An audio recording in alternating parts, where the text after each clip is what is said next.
How come?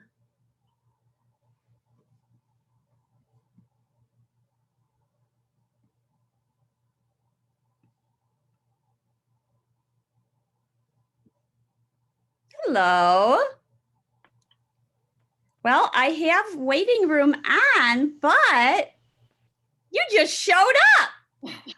Oh, you didn't let me in? No. Oh, that's funny. Yeah, on my end, it said waiting for host to start the meeting. And then it just let me in. That's strange because I went in this morning and activated the waiting room. Let me see if I go in right now.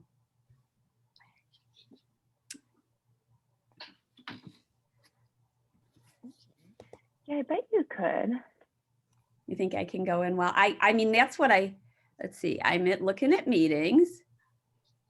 There should be an edit button. Yeah. Which is what I did this morning.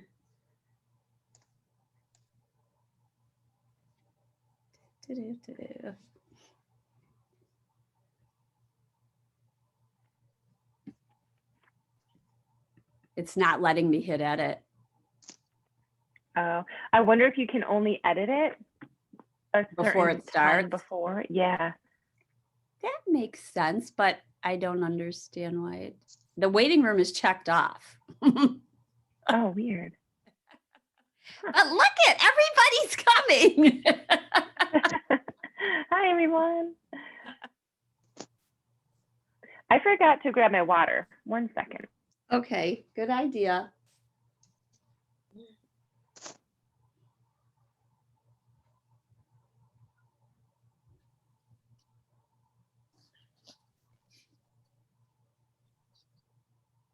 Hi, Judy.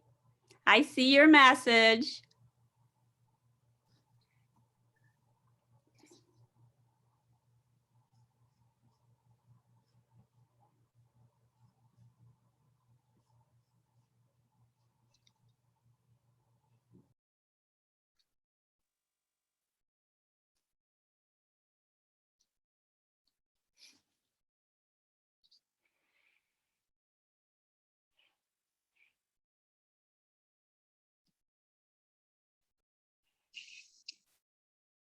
Okay.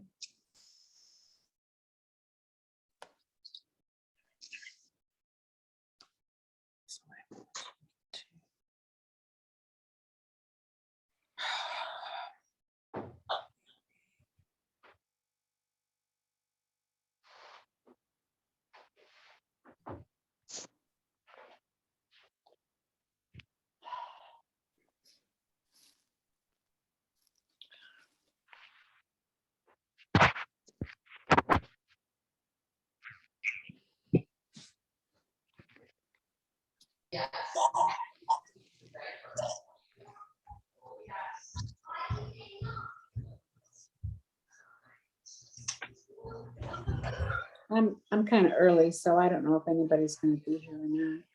Hey, Lori. Hello. Oh, there are people here.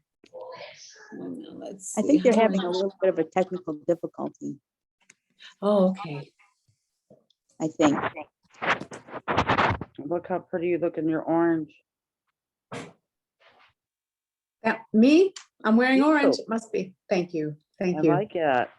Yeah, it's the MS volunteer from a couple of years ago. These were great shirts. I wish I had more because they stayed bright after washing them. Yeah. How is everybody?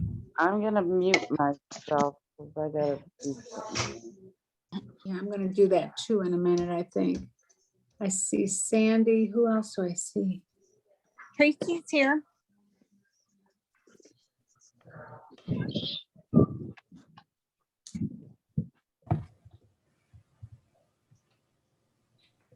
There must be, you know what? There must be a lot more people on this page too. Someone said Stacy's here. Tracy. Tracy. Oh, Yeah. Hi, Tracy. Hi. See me? Oh, yeah. Hello. The only reason I'm looking for names is I suspect she's gonna have quite a turnout today. It's already quite a turnout. Yes, yeah, it is.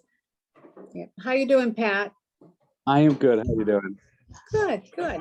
I never did start my story with the storyteller gal. You know, I haven't, so. I actually put down about just maybe 300 words, but yeah, I didn't finish it. Yeah, her pointers for writing a story were so good. So no excuses. Yeah.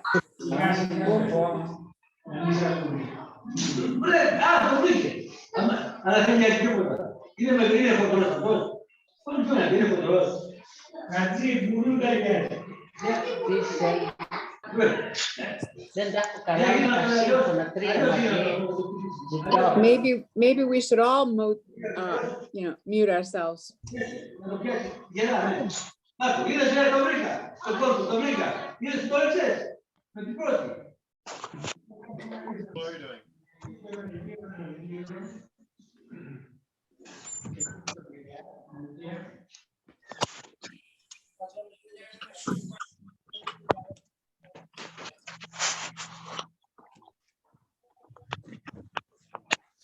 Hey, Adam.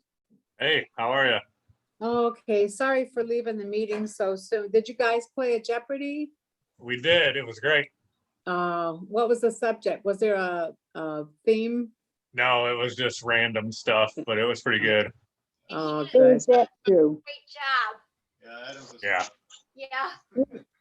Where was that through? And then what team?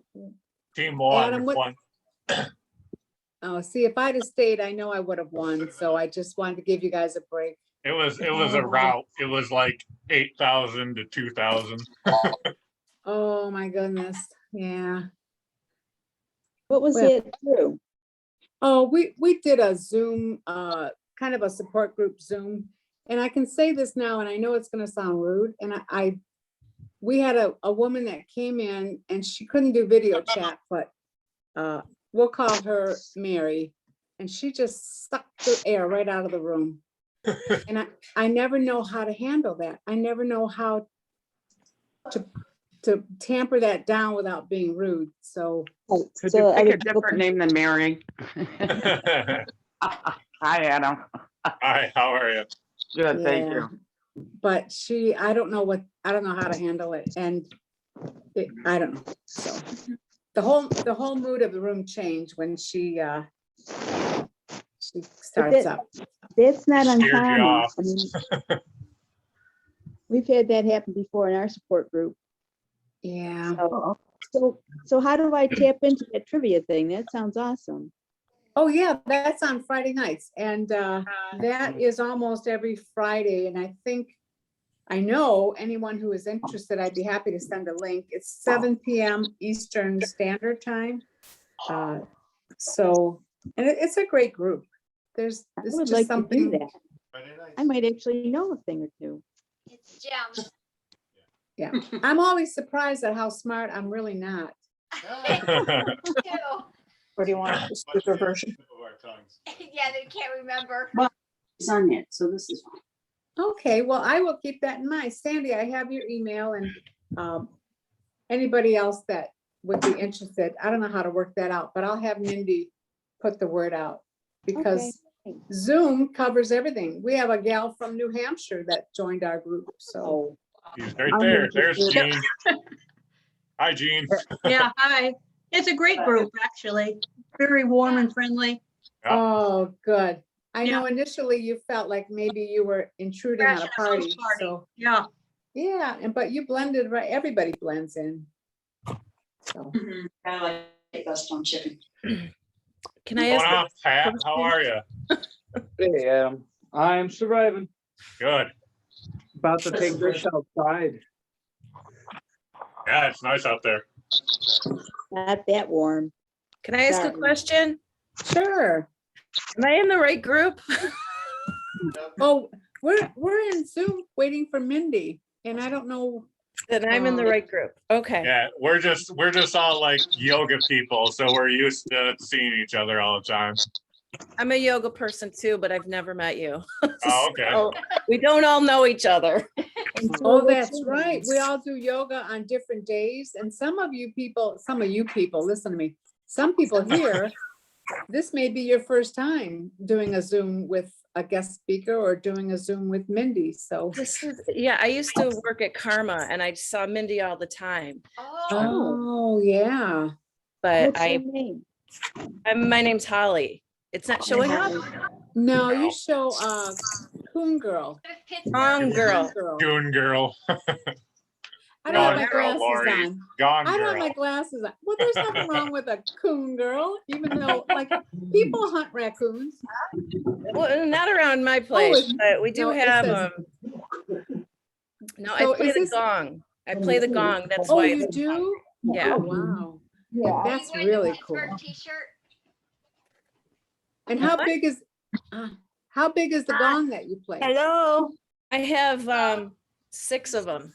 Wow. Oh my gosh. So how, do I have to press something to be heard? Do you do a meditation with it? Yeah, I do sound therapy. I have office space at Greenfield and 12 and a half miles. Sorry. Wow, right around the corner from where I live. Oh, nice. Yeah, I do Reiki and private yoga lessons there. But I've wanted to get into the MS training for a while, for a couple years now. Hello. Am I on? Yes. Hi. Yeah. Well, Holly, nice to meet you. I'll have Nice keep to in meet you mind. too, Lori. Thank you. Yeah. I thought maybe I came up on a like you were ending a meeting ahead of this one, and I got here early. No. So okay. Did anyone see Jimmy Fallon and Michelle Obama? They were jumping in on different Zoom meetings. Yeah, I caught the end of that. That was so cute. It was pretty funny. No. And as soon as the people in the Zoom recognized them, they both said, "Oops, wrong Zoom," and they would leave. It was hilarious. That's cute. Yeah, it was cute.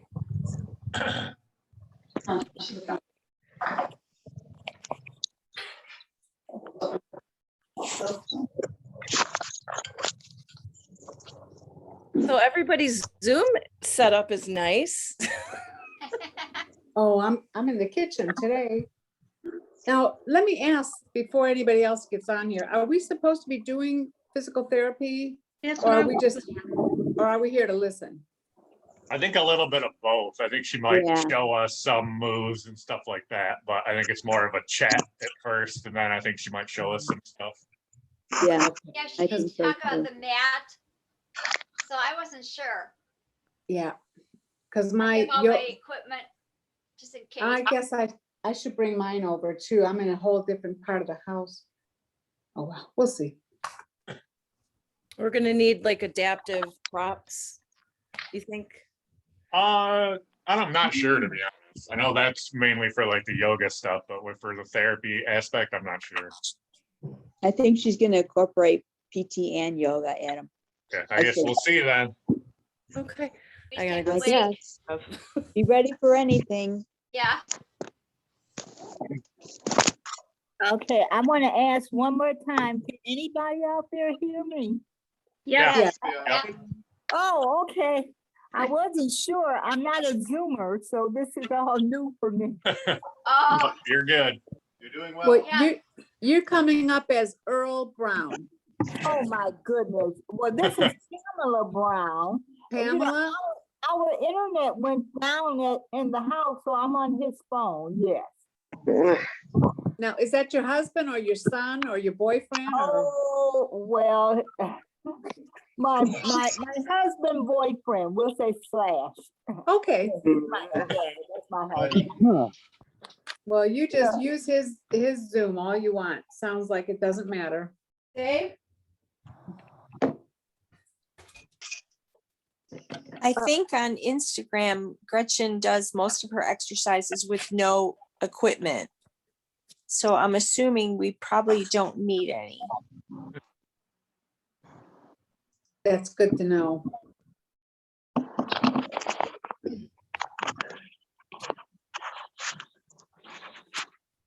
Well, this is probably being recorded, so maybe if you don't have your equipment and she uses it, you can just rerun it. Oh, Yeah. When you're better True. prepared. I assume it's being recorded. I think you're right. Yes, it's being recorded. It gave me that I message. love listening to all you guys chat. Oh, there's How Mindy. fun is this? Hi, hon. Hi, everybody.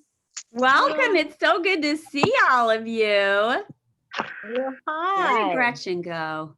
Where did she go? I'm I right gotta here. spotlight her. Oh, there she is. Let me I am going pressing to too many Oh, buttons. there you spotlight are. you. Yeah. Hello. oh, Hi, everyone. I Hi. wonder if Why so don't we're I gonna see be the add doing- the spotlight button for you? oh, I don't know what that button is. Here it is. There we go. Woohoo! Yay. It's very fun to So we're see gonna be all of doing- you. Hi. hi. I'm going to spotlight both of us. And There then you go. you guys you can see everybody, or you can just have look at the spotlight, but it's really great to see all of you on. I Really only see four. awesome. Thank you for joining us today. I see familiar faces and new faces. Yep. We're very excited to have you. And I am just geeked to be with Dr. Gretchen on to have this joint session. We want it to be casual, but also informative. What's it say? Let's mute everyone. Well, oh, yeah. So while we're like demonstrating, if you guys can mute yourselves, or I'll mute you, either way, just because there'll be a lot of, noise and chatter. And like I said, so I'll help mute, but then we want you to converse with us by asking questions. So let me start out. For those of you who don't know me, I'm Mindy Eisenberg, and I'm really happy that you've signed on today to be with Dr. Gretchen and I. I am the director of Yoga Moves MS, and we are a nonprofit that provides adaptive yoga for individuals with MS, primarily. We also work with people who have Parkinson's or, similar, but they're all different, right? We're all different neuromuscular conditions. And so our main mission is to make sure that adaptive yoga is accessible to anybody who wants to do it. Our classes are donation only. We appreciate donations, but we don't require them. And our other mission is holistic health education. So we've been putting on a holistic health event every year, and Dr. Gretchen presented last year, and hopefully will again. We haven't talked yet, so I can't, She's smiling. That's a good sign. And so our other mission is to bring education to people who are impacted by MS. That is a range on the healthcare and holistic care options. So anywhere from diet, exercise, acupuncture, you could name them to me, different psycho-emotional support. I'm really into mindfulness and meditation. So we're trying to bring education that you wouldn't normally see in the healthcare arena and put it together for you in a way that you can decide what's best for your health and wellness. Having said that, I know a lot of you know who Dr. Gretchen is, but I'm gonna read her bio just to make sure that you really, really know how lucky we are to have her with us today. And I'm just going to start with that. Then we're going to get in with some demo. And as we demo, then we'll stop and ask for questions. We really want to hear what you're interested in. So, Dr. Gretchen, Dr. Holly began treating people with MS during her first year of practice and has since received her multiple sclerosis certified specialist certification. She developed an MS-specific physical therapy program in Wellesley, Massachusetts, and launched the MSing link, the MSing link, get that? An online MS wellness program to make her offerings accessible to those worldwide. Dr. Holly also creates online content, including YouTube and Facebook videos, to share exercises and strategies for MS symptom management. She believes that knowledge is power, and it's her mission to help improve mobility and hope in as many people with MS as possible. So thank you, Dr. Gretchen, for doing what you do. Yes, thank you. I'm so excited that we're going to be doing this because one of my favorite things about being a physical therapist, but especially a PT in the MS community, is brainstorming and truly adapting any exercise to any ability level. And that's what we're going to be doing today. So I'm really excited to get started. All right. So without further ado, we're going to start with Dr. Gretchen. She's going to show you some moves, and that'll help spur conversation because we are looking for your added questions and maybe your experiences with the pose. Or I'm saying the pose. I'm so used to saying pose with the exercise, with the practice. Yes. So, and we have 4 different categories that we're going to be doing demonstrations for. So the first one is going to be marching, which is good for a bunch of things I'll share with you, but we're also going to touch on spasticity, balance, a couple of the main issues that a lot of people have with MS. But as Mindy said, if you guys have any questions, you can either type in the chat. Someone asked me if you could raise your hand. I think that, I don't know how to lower the hand, but you can try that or unmute yourself. So make sure my dog is out of the way. And I'm starting with one of my favorite exercises of all time. It's called marching. It's nothing crazy. You've hopefully seen this before, but I'm going to demonstrate various ways that you can do this. And before I demonstrate that, I just want to let you know that this marching movement is good for anyone who has a goal of improving your walking or stair climbing or getting into and out of a car, or getting into and out of bed. This movement is used for so many things that we do throughout the day. So I'm going to move my camera, and I'll have to move it a few times because I'm going to be showing you in different positions. So let's make sure you can see. So anytime you're doing an exercise with a chair, make sure that it's a sturdy chair and it's nothing that has wheels. Okay, so for this marching movement, I always suggest starting in a seated position. And the reason I suggest that is because we sit so much throughout the day anyways. So you could be doing this as you are watching TV or as you're eating a meal or as anytime you're sitting. So when you're doing this in a seated position, the movement looks like this. So you just lift one leg up and then down, and then the other leg up and down. And I'll show you from this side just so you can get a true sense of what this looks like, but you'll notice that my toes are up. So let me switch to the side position. So it looks like this. I'm sitting up tall, my abs are tight, and I'm moving my leg up. My toes are not floppy. If they are floppy, that's okay. I always say it's a bonus if you can get your toes up, especially for those who have foot drop, and then the other side.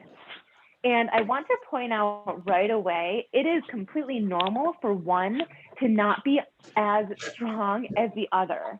That's okay. Even if one leg has zero movement, that is still okay. Just practicing the movement gets your brain firing to find a neuroplasticity pathway to get your muscles stronger.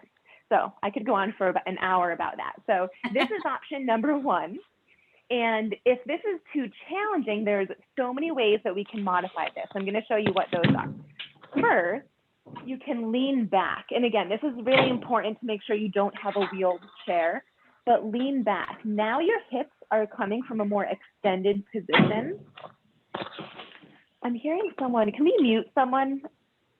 I don't know if everyone else can hear that, but it looks like a phone that's not muted. Yeah, I'm gonna look around here. Okay. Okay, so you're leaning back, your hips are now from an extended position. So it's a little bit easier to do this movement, and you lift up from here. Again, if one side doesn't lift as high, that's okay. But this is one modification where if sitting up was too hard, you can modify it by leaning back. Another modification is in the standing position. And I often suggest not necessarily using a chair like this that can tip over, but something extra sturdy. So you're going to hold on. Now your hips are even more extended and you're marching like this. So for some people, standing, even though it requires balance, is actually a little bit easier. So you can march like this. Now, for some people, standing and sitting are too challenging. So I want to show you ways that you could actually do this on the ground, which if you're doing yoga anyways, you'll likely be either sitting or on the ground. So the first option, you're going to be laying on your back. And keep in mind too, I'm showing you on the ground, but this could be on a couch or on your bed. It doesn't literally have to be on the floor because I know standing up from the floor can be challenging. So you're on your back. You can have a pillow, especially if you tend to get a little bit dizzy, and you march like this. And this. So just a little bit of movement, even if you just lift an inch or a few centimeters, that's still okay. Or you can go crazy and go really high. This is the same movement as what I was doing standing and sitting. And then the last variation I want to point out is when you're on your side. I like to prop my head up, but it can be on a pillow or laying down. And you can actually move your top leg up towards you and then down, and then towards you and down. Or you can use your bottom leg to help guide you and lift both up and down. So you can see I'm in a different position than we started, but the movement has been the same. In every single area and repetition I've done, my knee is coming up towards my shoulder. That hasn't changed. And if this is easier for you to do in this position, you'll be able to do more repetitions, and therefore that's more opportunities for your brain to find a pathway that works, and therefore you can get stronger there. So you can choose between any of those positions, and I always suggest choose the easiest. One is not better than the other. The one that's best for you is the one that's easiest, so you can do it more and more times over and over and over again. So that's my favorite marching exercise. Back up here. So the only thing I would add, because we do that too in class, we probably got it from you, is that we'll add in like breath to it. And and it could be either way with lifting the leg, whether we're inhaling as we lift the knee or exhaling, because it can be work either way. So with yoga, the exhale, we're pulling the belly in and up at the end of the exhale. So that might be a nice way if it's harder, you know, to lift the leg, then pulling the belly in and up on the exhale might be helpful to lift the leg. Generally, upward movements are inhales, but in this case, when we're looking to strengthen, it may be that we want the exhale, but it could easily be inhale. And then we'll add in a few things like perhaps pushing a hand into the thigh and then having a little bit of resistance. What do you think of that? So I love that, because sometimes your brain works better if you give it that tactile feedback. So pushing into it, it almost tells your brain, hey, go against this movement, go against your hand. So that's a really good one. Thank you for that tactile movement. You guys got that? And then sometimes we'll use either our hands underneath to kind of help. lift it and then lower it is another way of, so the focus will be pulling in and up, but also feeling the sensation of the foot touching the ground and kind of noticing which part of the foot drops first, whether it's the heel or the toe. And then, like you said, flexing is kind of a nice thing to do. If possible, it's an added bonus. And then one of our students showed me the walking, like using the wall. I love the chair as well, but she showed it like this. She was at PT and someone walked like this. So you can use the wall and travel back and forth. We call that mindful walking. So something like that. And then we can be conscious of like heel, ball, toe. Maybe adding in some arm movement. I love the one on the mat. I haven't done that a lot. That's a really good one with the lifting up and down. That's really nice. And you can really pull your belly in and press the ribs down as the leg comes up. And it really doesn't matter how high the leg goes.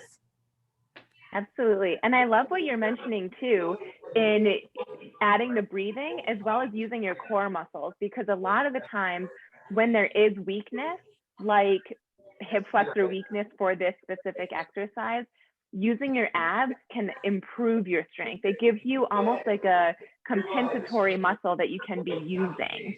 So adding in the abs is really good idea. Yeah. Does anyone have any questions? I'm just looking for anyone who's joined. We're trying to keep it muted so that everyone can hear.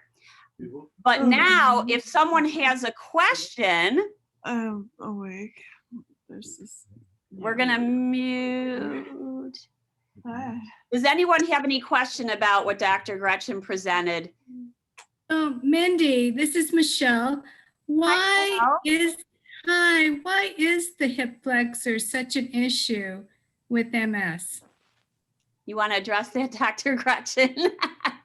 So I don't know if there's a reason why any specific muscle is an issue, but there are specific muscle groups that tend to get weakest most often when it comes to multiple sclerosis, one of which is the hip flexors. It might be because it's such a major muscle group. So any layer of weakness in that muscle group, we will notice because we use it so often. Whereas there might be other muscles that have weakness, but we don't maybe use them as frequently. So it's less common, or not common, less, we don't care about it as much. But if your hip flexors are weak, we notice it. But in terms of why, I don't know if there's a reason why that specific muscle group is targeted. But it's common. Is it? You Very see common. a lot?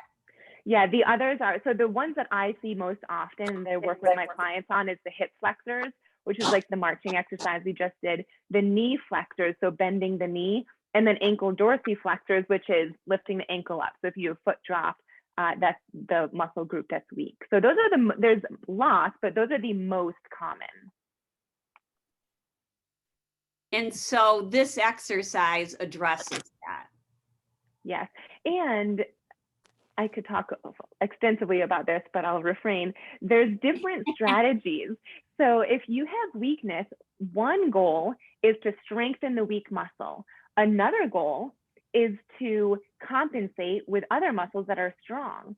And I think both are good. It's never just one or the other. But for example, if you have, let's say if you have weak hip flexors, you would do the marching exercise to improve your hip flexor strength. But at the same time, when you're walking, you're also maybe exaggerating how much you bend your knee, because if you can bend your knee more, that can help compensate for weak hip flexors.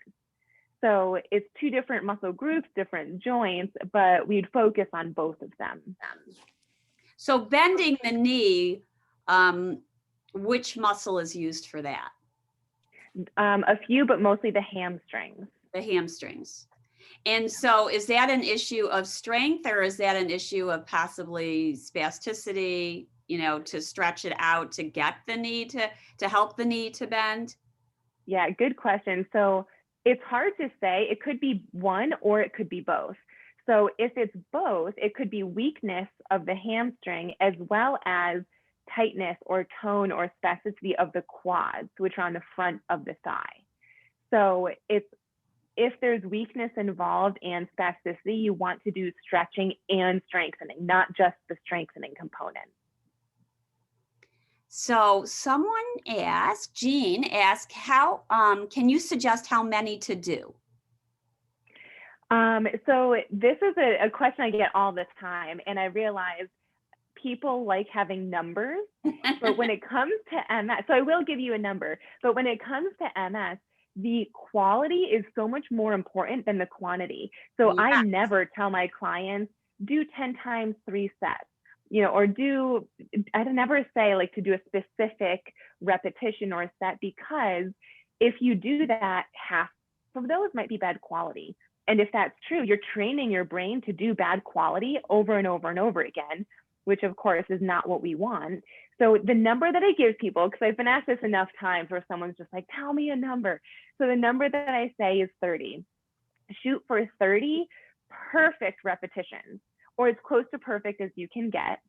And if 30 feels too easy, go for 40 or 50. If 30 seems too challenging, go for 15 or 20 or 25. But that might look like maybe your first set is 10, and then you take a break because you're getting fatigued, or maybe you noticed it was poor quality, so you take a break. Your second set might be 8 before you notice fatigue or poor quality. Your third set might be 5. Your fourth set might be 4. Your third set, so you might do 8 sets to get to 30. It doesn't matter. Your brain doesn't care. It just cares about repetition. So how many you do cumulatively? Good question. You guys have great questions here. I can't keep up with these guys. Nadine, welcome. We've got Germany on. I always get excited when she comes on. Nadine's from Berlin, so it's later in the day for her. She says, is it enough to just think about lifting the leg, or is it preferable to lift it up by hand? I cannot lift one leg at all. So this question goes right ahead of Nadine asked, how real is the idea of creating new neural pathways? That seems unreal to me. These two questions are very related, so I'll answer both all in one. So the idea of creating new pathways is very real. There's so many research articles out now that prove that neuroplasticity, which is the brain's ability to create new pathways, actually is real, and it does happen with good quality and repetition. Every time you try to do a movement, your brain is trying to find a new pathway to get down to that muscle. So Nadine, to answer your question, if you're using your hands 90% of the movement, like your hands are doing the most work, your brain's not trying as hard. Your brain is creating the strength in your arm to lift your leg, not necessarily in your hip flexors. So when you're doing this for a hip flexor strengthening exercise, I would suggest not using your hand. And even if there's very little or no movement, keep trying. Even if there's no movement, your brain is trying to find that pathway. But if you're doing this throughout the day, like let's say you need to get into your car because you're going somewhere, can you use your hands? My rule of thumb is attempt twice to not use your hands. And then if it doesn't work, go ahead and use your hands. You got to get into your car somehow. But attempting twice is telling your brain, hey, this is a moment where I should be using that strength that I'm trying to find. But if every time you go to move your leg, you're using your hands, your brain's not going to have that opportunity to find that neural pathway. I love that idea of try first and then, 1 or 2 times. And that's a beautiful idea. And even if like her end of the question said, I cannot lift one leg at all. Even if it's not gonna I lift. want to stop there. We're not allowed. We are not allowed to say I can't in Yoga Moves classes. I like that. So even though it might not lift, still try. It's not a matter of, oh, well, maybe this time it'll work. No, it's just a matter of, I'm going to give my brain 2 times to try to find the pathway and then move on. Yeah. And then the more you do it, the more that pathway. So just even visualizing lifting the leg, you know, maybe closing your eyes and picturing lifting the leg and lowering it, is that stimulating a neural pathway?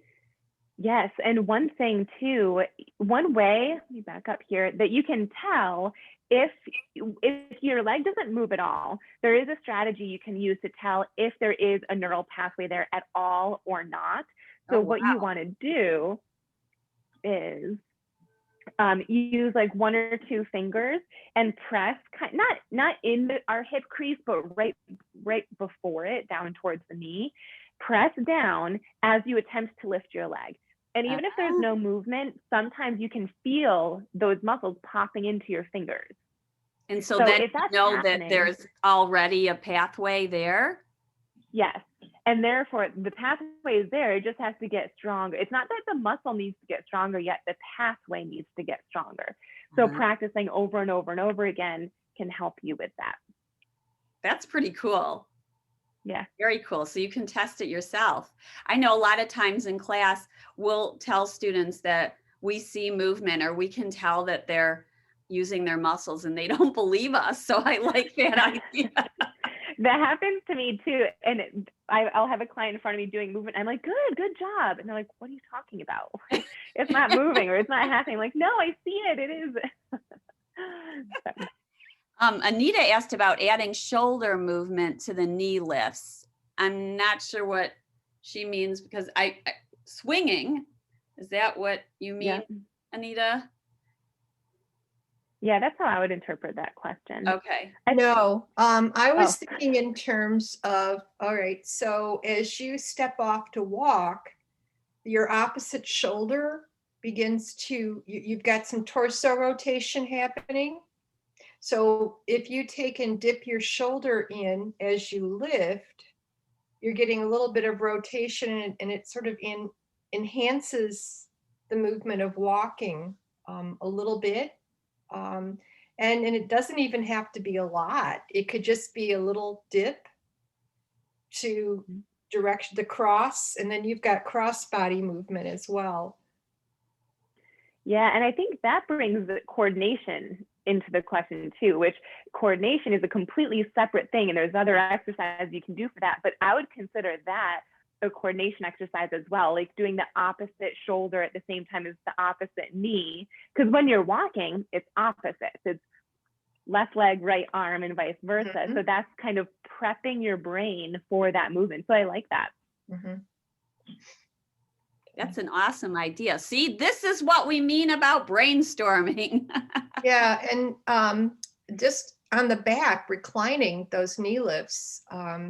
I was doing another kind of yoga, and the idea of not pressing so much, but pretending that you're trying to pick your leg up and it's stuck in gum or it's been glued to the floor.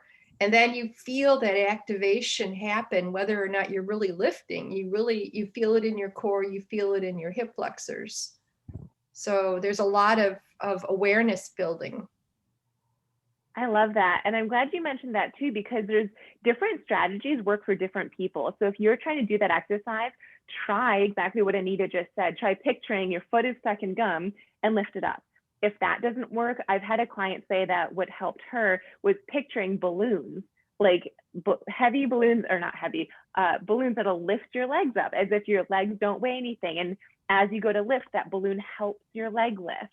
So try a bunch of different visualization thoughts as you're doing your exercises. They truly make a difference. And that's fun, makes it fun. Yeah.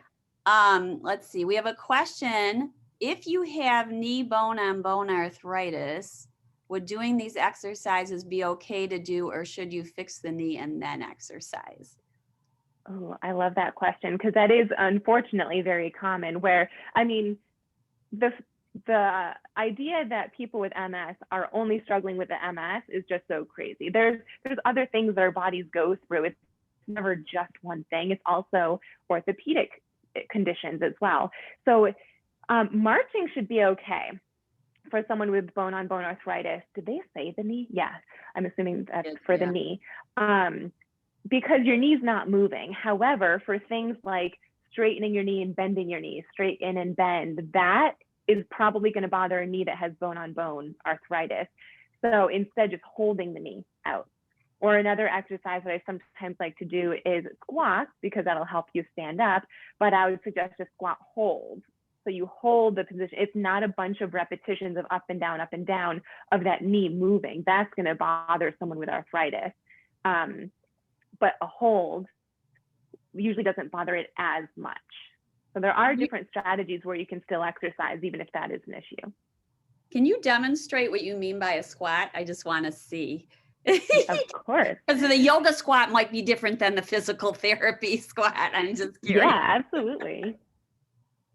So what I consider a squat, I'll show you from this side, so I think you can see a little bit more clearly.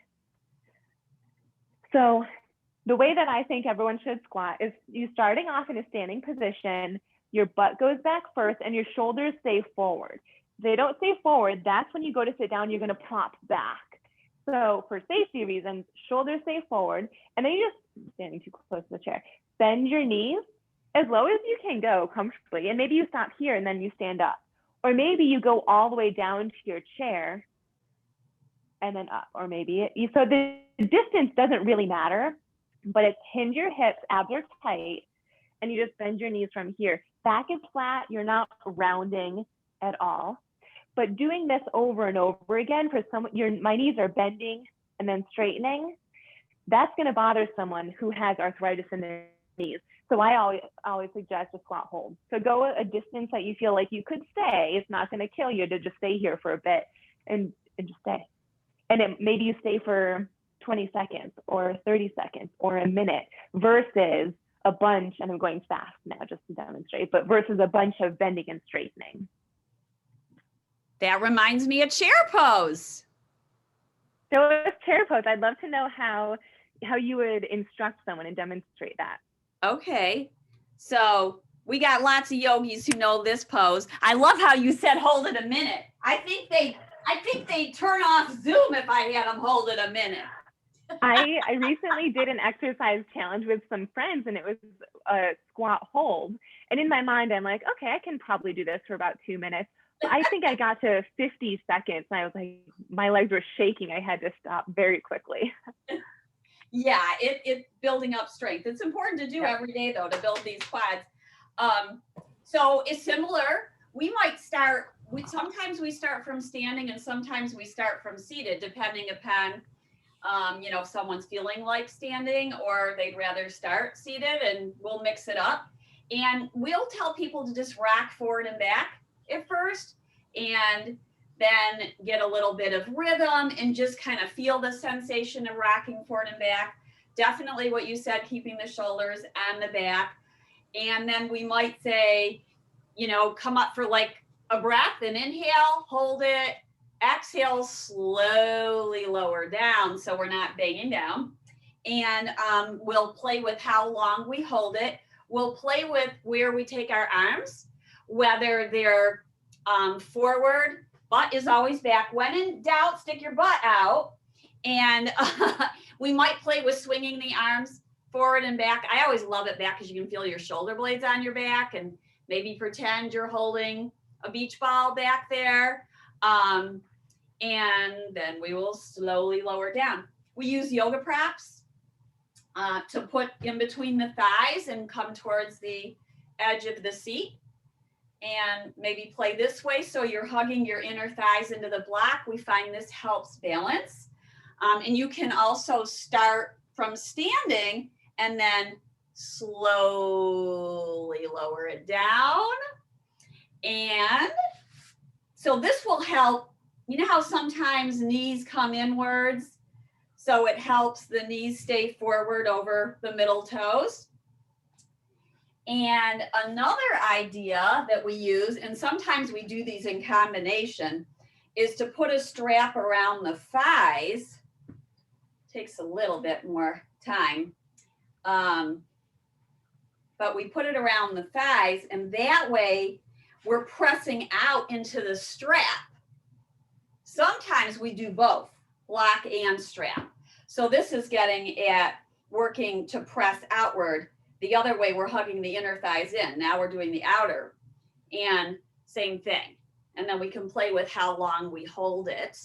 I love the idea. I saw this at a yoga therapy training once. They were using a stick, not a cane, but I love using our props that we use all the time. So the cane is nice to hold forward like this. And it gives you something to reach, but at the same time, we're taking the buttocks back and down. Do you use that instruction to take the toe down? Yep, absolutely. And then the other thing, we'll use the wall. Like do the chair pose at the wall, with or without the blocker strap. So the wall is a really nice prop too. Yeah. So you could stay here a long time or a very short time, take a break, and then come back into it. I was once at a training where they had us hold it for 9 minutes. That was pretty crazy. That was really nutty. And then, you know, we might add in twists while doing it too, but that's just getting really funky. Yeah, and oh, go ahead. Yeah, no, you say. I was going to say, I think that, you know, a lot of people think that an exercise is just one movement, like a squat is for your quads or your glutes. But especially when there's weakness involved, use the other muscles that might be stronger to help you do the movement. So I love the one with the strap. It does take a little bit of work to get it around your legs, but pushing your legs out against something. Now, instead of mostly just using your quads or your hamstrings, you're using the entire outside of your thighs, which can help if there's weakness in your hip flexors or your quads or glutes. So I love that. Also, what a lot of people forget is physics. And based on our alignment alone, that can help us have balance in a squat position. So all of those ones that Mindy suggested with your arms forward, based on physics, if more of your body weight is forward, you can't plop backwards and fall. Yeah. Similarly, if your body weight isn't forward, you're probably not going to be able to stand up out of a chair. So getting your body weight forward and having your arms forward can really, really help. So yeah, all of these modifications can really make a big difference, especially if you're someone who maybe hasn't been able to stand up in a while, sit comfortably or with good strength. Or if you're someone where every time you sit down, you tend to plop, you know, use some of these strategies. I love that. I love that. You know, in yoga squat, like the traditional squat looks like this, but I rarely teach that because that, you know, like if you were one of those kids like me who like to sit like this, like for me, I could sit here forever. This is a great place to be, but some people are like, no, thank you. And I want people to be safe as well. But we might try something like, and the chair would be against the wall and not just free here, but you want to make sure it's safe. And then maybe take the feet wider and go down a little bit and come back up. So that's why I was asking you about what you meant by squat. But really, so you're saying we're working our quads, we're taking our buttocks back. Yeah. And you should, one thing I like to point out is, yes, we're doing that squat or chair pose, whatever you want to call it, as an exercise, but you should be using that same strategy, that same technique every time you go to sit down in any chair or your couch or the toilet or to pick something up. It's not just an exercise. That's actually how you should be moving throughout the day anytime you need to bend down. Yeah, sometimes we call it potty pose. Mm-hmm. Because we're doing this pose every day, several times a day. Yes. Anytime we sit down. One question I see too. So it says, when I lift my left leg, and I'll demonstrate this. I think it's going to make more sense. When I lift my left leg, I use my right side of my back. How can I strengthen the leg so I don't hurt my back? So this is a really good question because it's very common. So I'm going to demonstrate just for those that are having a hard time visualizing what this question is. So again, I'll use the chair just for balance. So I think what they're meaning is So this is my left side. I don't know if I'm mirror image from you guys, but this is my left side. This is my right side. So the issue is the left leg has a hard time maybe bending or lifting or something coming through. So they use their opposite hip, like back to lift. And if I'm interpreting this question incorrectly, let me know in the chat. But oftentimes our low back, either right here or here, can do a lot of compensatory movements to try to lift our hip to get our leg through. Because you notice if I do that, I didn't bend my knee at all, but now my leg can swing through. So if you have difficulty bending the knee or bending the hip, simply lifting up is one of the first strategies that you can use to get that movement done. What you'd want to do to not use your back, and I think someone else asked, like any exercise for back pain, if the back pain is stemming from leg weakness, so your back is overcompensating, you want to strengthen the muscles that are responsible for walking, which is really challenging. But what you need is you need to be able to bend your knee, scoop your toes up, and bring your knee up. There's more movements than that, but just for that phase of walking, those are the things. So you could practice bending your knee. And again, there's like a ton of different positions you could practice that in. You need to practice and you can lifting your toes up. And there's a bunch of different positions that you can practice that in. You can practice the marching, which we already demonstrated all the different positions, but strengthening the individual muscles that are responsible for that movement is what you need to do.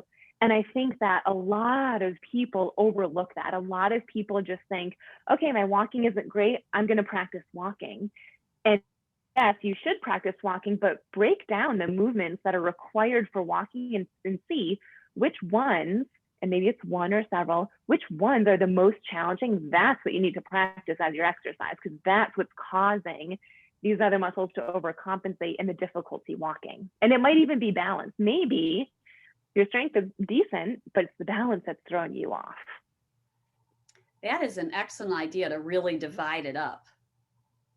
I do every single movement like that. I ask all of my clients what their goals are, and most of them are walking, so we do a lot of that. But sometimes it's standing up from a chair, and I think I've broken it down into like 6 different exercises that you could do just to improve your strength with standing up and sitting down. So like just breaking apart every goal, every activity into those different movements. So which muscles is that that's getting sore and overworked? Usually if it's that back side one, it's the quadratus lumborum, or you'll also hear it as referred to the QL. That's usually one of the ones. All right, let's see. Other questions here.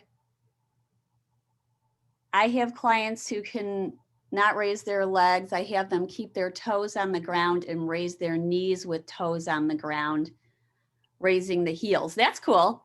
Yeah, it helps them feel successful and activates quads. Yeah, and it also activates the calf muscles too, which are also required for walking. So 2 in 1. Perfect. I like to do stretches on the floor, but I have a hard time getting up. Any tips to make a better movement? I like to do stretches. Oh, but I have a hard time. So this is another. So in my program, I have a whole section that it's called task specific exercises, and it takes these tasks like getting down to the floor, standing up from the floor, getting into and out of a car, like these activities throughout the day. And it does exactly what we're talking about, where we break them down into different exercises that you can do. So if you're doing stretches on the floor, but have a hard time getting up, any tips? So to get up, it depends how you're getting up. There's many different ways that you can get up. So it really depends on what, and the way that people choose is dependent on where their strength is. So everyone's going to be a little bit different. But practicing getting up as an exercise is something I would do. And sometimes, depending on the way that you get up, you need to be able to bring one leg forward, which requires that marching movement. So practicing marching, maybe even seated in a chair, but that can actually help with standing up. Or if you're sitting on your butt and it's difficult for you to roll over onto your hands and knees, practicing rolling over onto your hands and knees as an exercise. So you're taking that movement of that could be standing up really and you're tiring breaking it right down. there. Yeah, it is tiring because it's hard. So the exercises are going to be challenging. I love that idea. We got to add that one in, guys. I see a question too. So Tom, can you offer help for me when I walk with my rollator, my triceps start hurting? The reason your triceps, and I want to mention this because I hear often my triceps hurt, my shoulder, my elbow, my wrist, my hand, like something in the arm hurts when they're using an assistive device, whether it's a rollator, a cane, a trekking pole. The reason for that is you're putting too much weight. Either you're putting too much body weight through the rollator, which means several things, but mostly balance isn't great. So you should be focusing on balance, or those movements that I demonstrated for walking are so weak that you're kind of hinging forward. And so practicing those movements, those same ones, are going to help you get stronger and get more balance so that you don't have to put as much weight on the device. Also, it's a habit. When we have a device in front of us, immediately we put a lot of weight through it, just without even thinking. And my dad recently got toe surgery, and he's normally very active, no issues, but he couldn't walk on that foot for 2 weeks. And so I went over, I gave him a rollator. I was like, use this. And he went literally, like, he's normally up tall. And I saw him when I gave it to him, and he was standing up like this, but with more weight on this side because he couldn't put that weight down. I gave him a rollator. Immediately, he does this. I'm like, no, you can hold your rollator and stay up here. I didn't say to hunch over, like your hand stays here. So like fixing, and this is hard, but fixing that habit, your brain is in a habit of putting that much weight through the rollator. When you take weight off of the device, whether it's a rollator or whatever, if you do notice, I don't feel as steady, this isn't safe for me, then that's when you got to practice balance. You got to practice the individual strengthening exercises that make up walking. So I think that's really important because people can end up with shoulder injuries, elbow injuries, wrist injury. And if it's injured, then you can't use that device, at least temporarily. So, you know, knowing the right exercises to do, whether it's strengthening, stretching, balance, is really, really important. That's really key.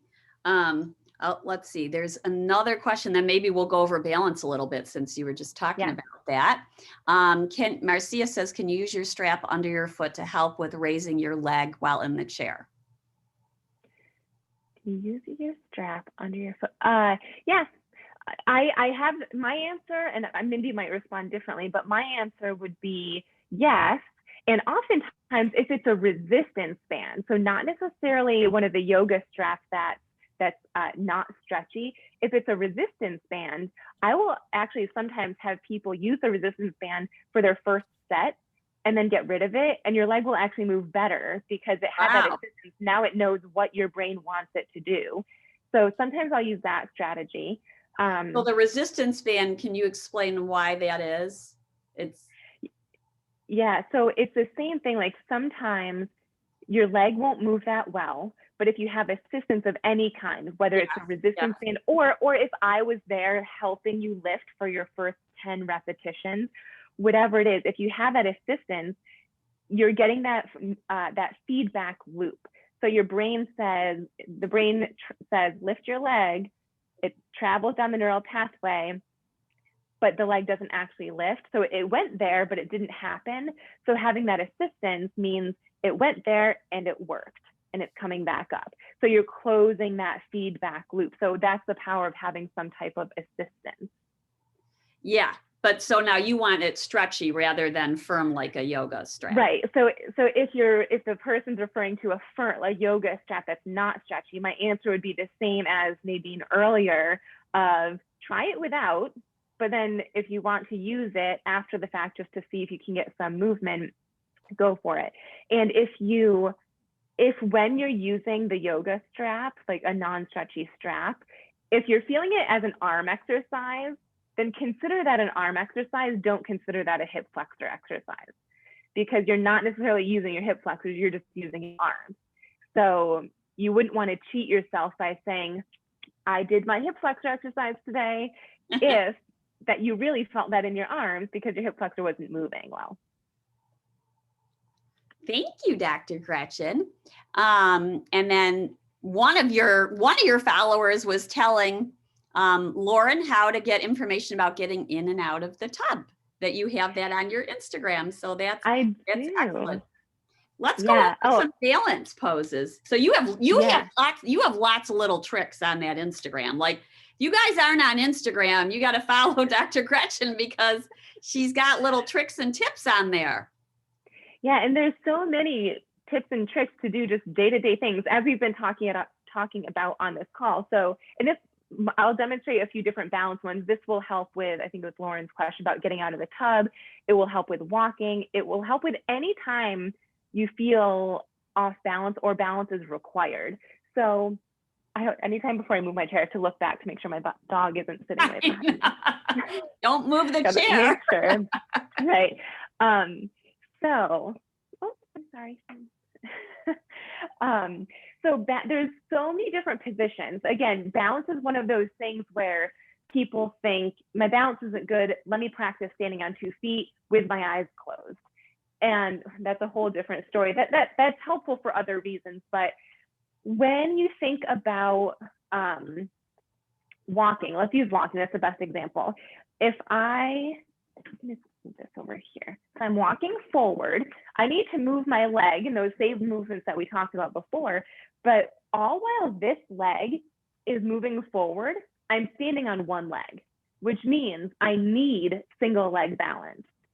So balancing in any way, this leg can be off the ground, however is easiest for you, but balancing on one leg.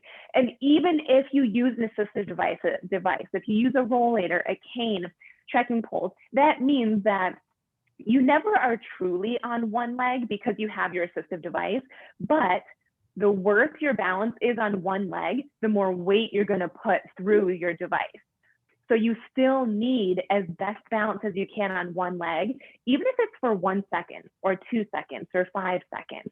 So you need single leg balance, in which case, hold on to something steady, get your leg off the ground in whatever way is easiest for you. For some that's back, for some that's bringing it forward, for some that's out to the side. But balance on one leg, this knee is slightly bent, it's not locked. And then if you can, let go with one hand. If your balance is good enough, also let go with another. Ooh. And how long can you stand here for? So that's one. But another example, while I'm walking, I'm also in a staggered stance. It's impossible to move forward without being in a staggered stance. So standing in this position is a balance exercise that you can do. If it's too hard, still staggered, but wider. If it wasn't that challenging, scoot it in a little bit closer, not necessarily tandem, but scoot it a little bit closer. And same thing on the other side. So when you are walking, those two are, my desk, I'm not as well. When you're walking, those two are the absolute requirements. So practicing those as part of your exercises, or so to demonstrate or to explain the video that I think Lauren might be referring to, I demonstrated two ways that are not the best to get into a tub or a shower, and then one way that is good. One way that people often try is, sorry for making you guys dizzy over here. If you pretend that the tub's right here and there's something I have to step over, a lot of times people will try to practice doing this, which requires single leg balance and hip flexion and abductor, like so much movement and balance that's really hard. Another time, or another type, is people will sit on the edge and try to lift their leg like this. That's even hard for me. Like, you really have to use your core, your hip flexors. So that's really hard. And then the third one that I demonstrated is the one that I suggest. So you sit at the edge, so you're not working on balance at all. You do need core strength. You straighten one leg, which requires quad strength, and then you just shimmy it over and down. That required 0 hip flexion. It didn't. So for those of you who have difficulty flexing your hips, You use your quads and then your abductors, and then down, then same thing. And a lot of people in that video were asking, on Instagram, your videos can only be so long, so you have to pick and choose what you want to show. But a lot of people said, well, how do I get out? Same thing, straight in, out, straight in, out. And then, because you've been practicing chair pose and squats, then you stand up using those strategies that we've been talking about on here. We integrate that all together. Yeah, and there's other ways too. If you have a shower chair, that's obviously the best because that's the safest. Or if you are working with an occupational therapist, they can come into your bathroom and share different devices. They have grab bars that you can use. So it's not the one and only way. It's just a way if you don't have tools like a shower chair or grab bars, things like that. That's awesome. Well, so you remind me when you're doing some of these exercises of some of the yoga balance poses, like tree pose or spinal balance. So I'll just show it a few of those so you can see. And one that I thought of while you were showing the walking of the transition like that. I know they can't see my feet. I moved the computer a little bit there. So this is pyramid pose. And we can take it wider or narrower, like really narrow, that's like a balance beam. So we usually tell people to go wider, but this is also really nice for the back and the hip. Because some people were asking about back pain. So a little bit of wall dog is always really nice.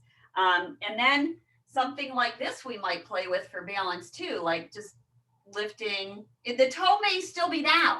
And just like you said, not locking the standing knee or the standing leg. And so you could play here. This is a version of Warrior 3. And then we can even, depending upon how balance is feeling, maybe take an arm out to the side. Maybe not. So, because that looks really similar to spinal balance. Oops, I'm gonna kick into Zafoos or something. But so playing here, you know, with one hand forward, one leg back, up or down. We do all kinds of variations like that.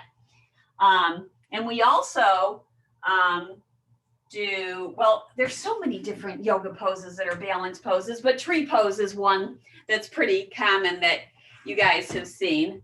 I know I keep playing here a little bit, but tree pose can be being against a wall and then maybe toes on the ankle or shin, or using a chair or two chairs or a wall and a chair and playing with where the foot goes. Those are all, you know, we do all kinds of things with our hands to play with balance. Another trick, I was at a yoga therapy conference and it was a PT. She said to do, this is called Yana Mudra, where you take your pointer finger and thumbs together. And that helps balance. Mm-hmm.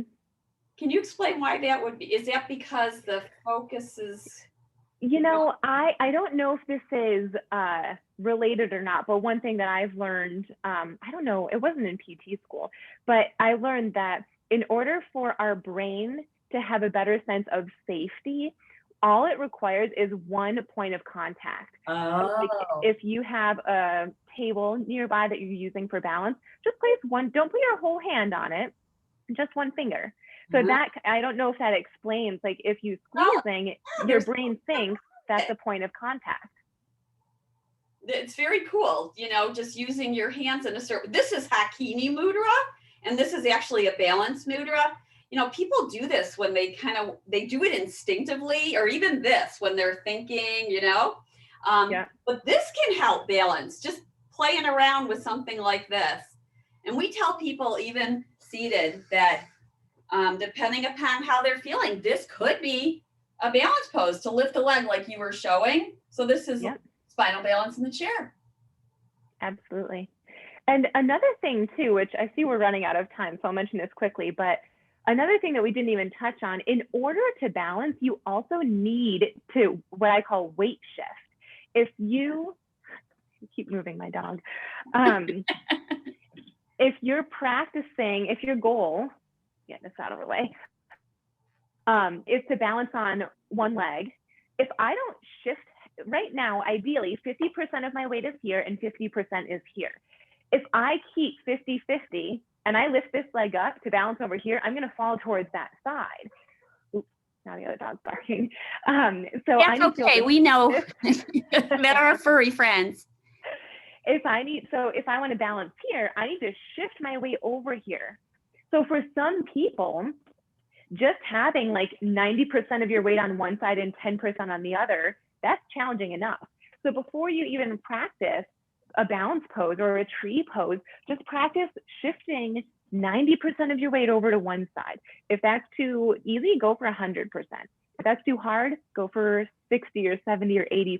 So weight shifting is another really important thing that I don't think is talked about enough. That's awesome. One last question. Is there anything beyond physical training to reduce fatigue? Well, so I know this doesn't answer the question directly first, but I'll get to your question.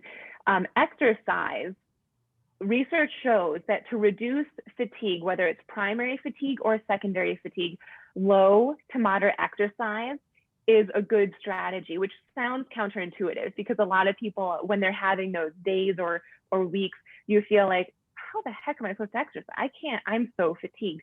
But even something like just sitting, light punches forward, you can do this in bed. Just movement has been shown in research to help fatigue. However, this person asked, beyond physical training, there are medications for fatigue as well. It's definitely something you should talk to your neurologist about because there's lots of different strategies.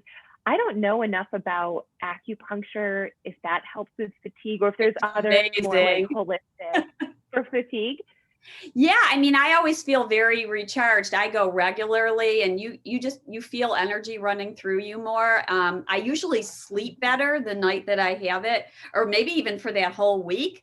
Like sometimes I go just for like a routine or I'll notice that I'm not sleeping well and then I'll go and I'll have a much better night of sleep. So I think the quality is better.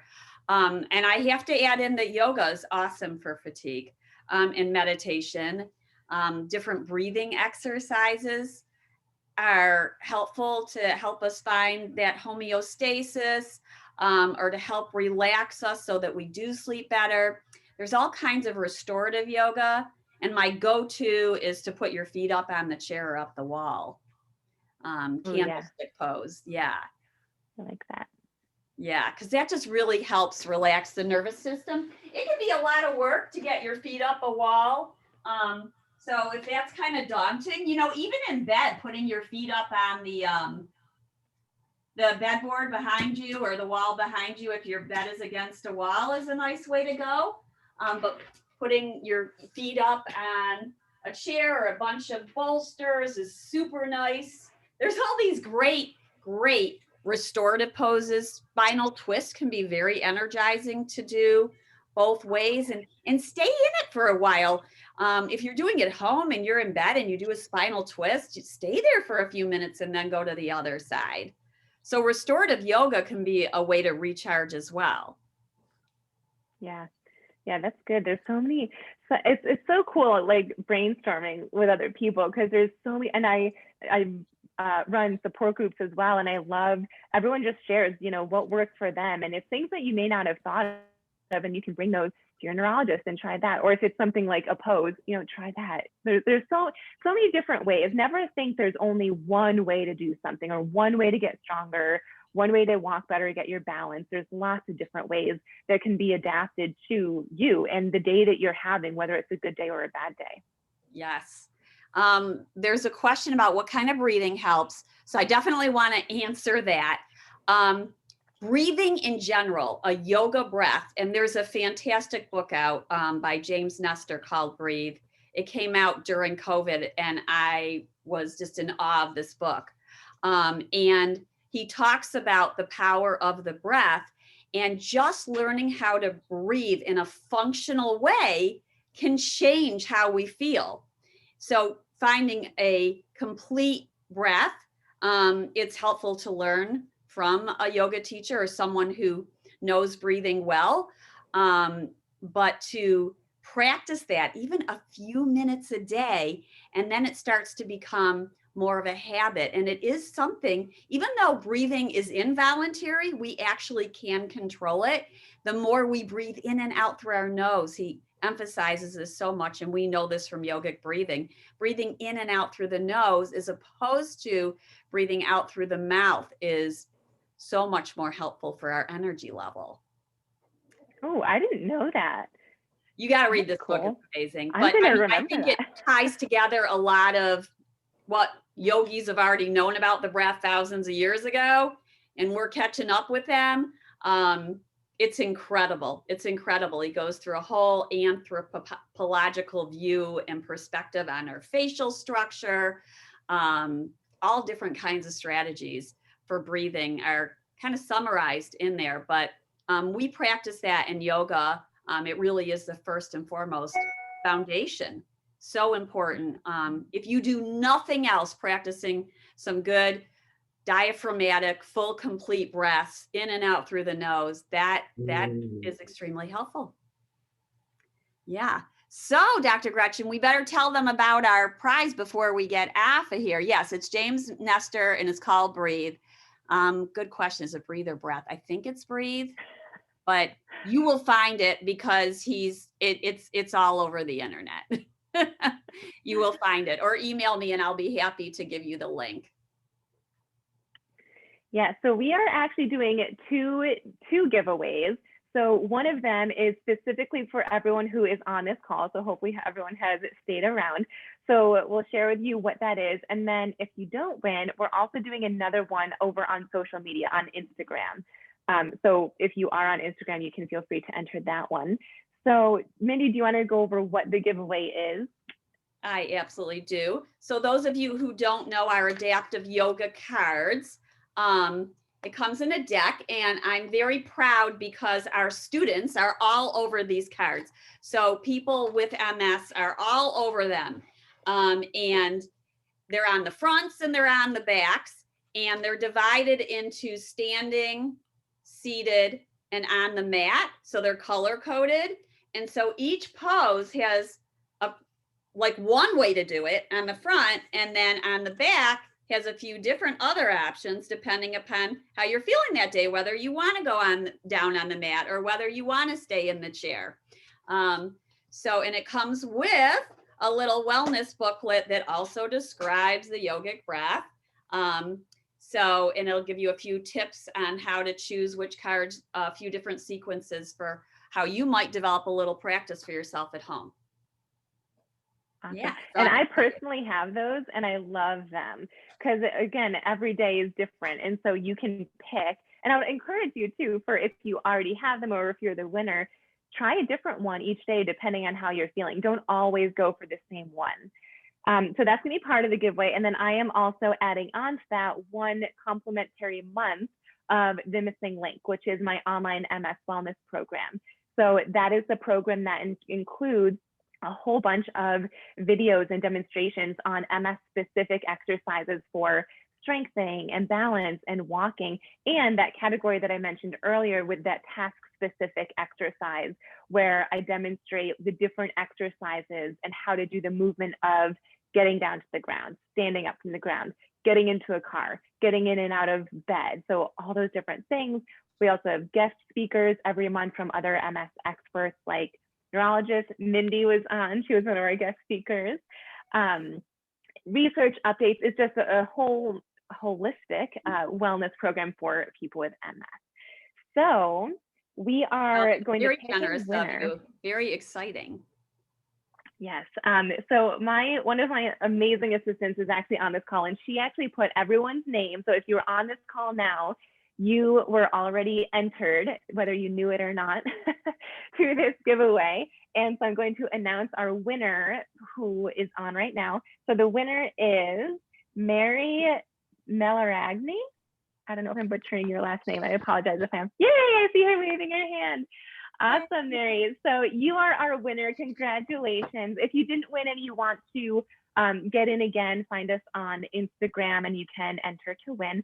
But Mary, we will be in touch with you about how to actually get the cards, get the program, and all of that. So thank you everyone for joining. I think that this topic isn't talked about enough, and knowing all of these different ways that you can move and adapt exercises based on what your goals are and what your ability levels are each day can be empowering, and it gives you a little bit more control in what often feels like a very difficult to control disease. So thank you for joining.